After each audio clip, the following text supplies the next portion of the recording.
And that's why you have this uptick of so-called conscious blacks that even don't want to be considered black. Right. And we know that the title black doesn't mean what it was used with in the 70s, with the Black Panther in the 60s and the 70s, when the Black Panthers were coming together to recognize themselves as one.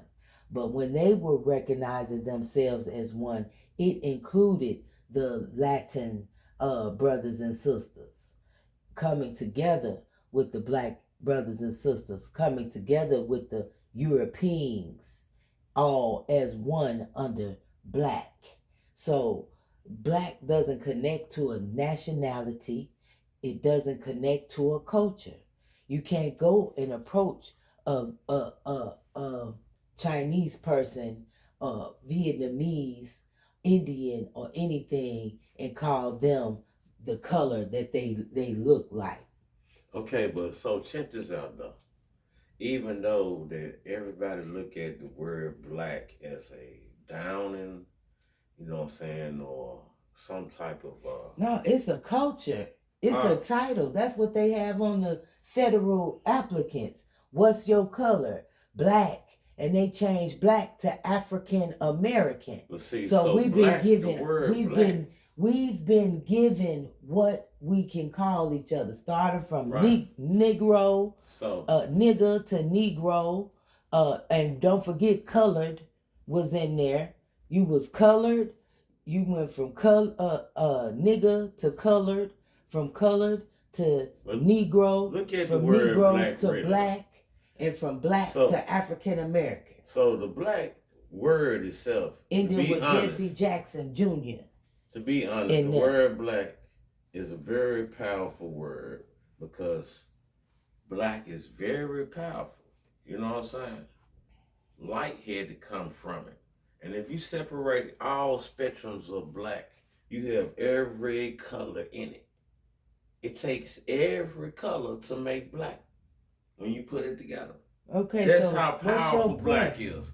So what I'm saying is why we all worried about. Let's be a word that does not connect to a nationality or a culture of us and who we are, and continue not to even discover who we truly are. I'm not saying that. Then I'm saying that the word black itself is a very powerful word. But it ain't given power in the way that they use it. No one's going into the thought that you just thought of what black is and what black does. No, it wasn't given and placed on us for that. It was placed on us not to discover who we truly are, like the rest of the world who've grown up knowing who they are from day one. And they can tell you that. They can tell you, I am from Maroon. I'm from Morocco. I'm this, I'm that, and it connects to a whole culture, a culture that supports their culture.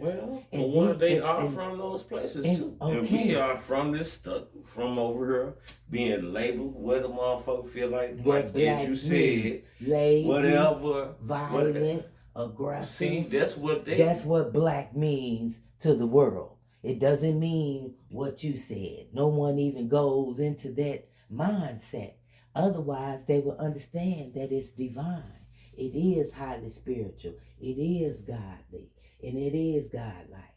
But that's not the battle. So my point is, why we got a battle to define why we should use black instead of coming to the realization of who we are and representing that as indigenous people of this land. That's who we are. Everybody had it throughout generations. People have said certain children and certain textures of hair was worn that it became where people would say, she got Indian in her, or my grandmama got Indian in her, my granddaddy got Indian in him. Everybody had that story, but nobody connect past their granddaddy and grandmama to find out who came before them and who came before them. They got us still wondering and connecting to strangers we don't know nothing about. They came off of a boat and became slaves. Yeah. That's not who we were.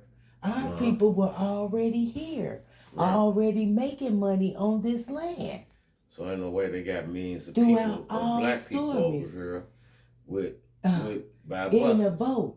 In the buses and boats. I mean, but in boats. This is what I'm saying. So why are we so wholly grabbing on to the slave story and not wholly grabbing on to the indigenous story?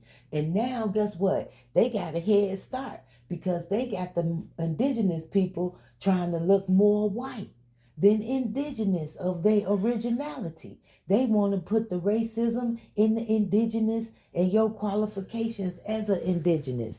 They got colorism going on in the indigenous. Right, that's just the white man mixing with their race.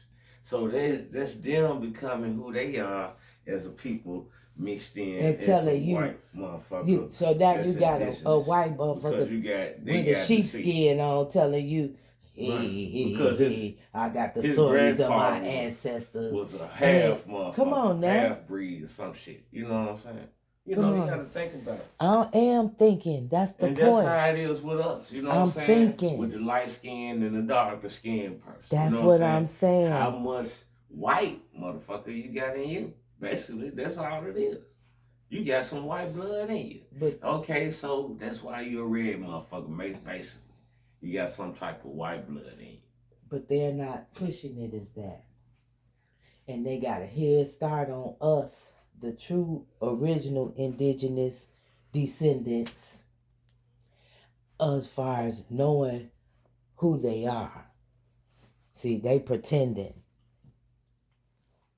to be because of the funds and the land. They're getting land. They have reservations where they under their own laws and policies. And the ones who is like them is the ones that have the leadership roles to control the money on the real indigenous ones that's of that culture. That's how that goes. See? Well, that shit fucked up. Because they feel through the same ills, alcohol and drugs, and generations not keeping up the land, because those are the farmers. And it should have been generations of farmers getting the herbs and the meats fresh. Yeah, but that's the thing too. We got so many people on this earth now that we gotta stack them on top of each other. Stack. No, they don't. Only reason you gotta stack them and you are stacking them is because you're keeping them away from the wealth. They grabbing all the land. And then they coming out of their pocket with no money to do it. Well, they getting government funding. Because they government funding and children and families are the ones who own these committees. You know, they on the committees, they in the courts. You know what I'm saying? They looking out for one another in a whole system that we're not even a part of in no form, way, or fashion. And the ones that look like us that's in there, ashes, that's looking like us that's in, no, ones that's looking like us in there ain't for us. They not trying to help their own kind. They helping them and locked in with them. Locked in tight. Not willing to risk being there, getting they lock messed up by bringing in another one of them. Because a lot of them suffer from the syndrome of wanting to be the only and the first. I'm the first black on such and such and such. So once you the first, it should be at least a minimum of 35 more like you that you've brought in. for the team. And if you ain't did that, then what are you saying? What good are you to your people?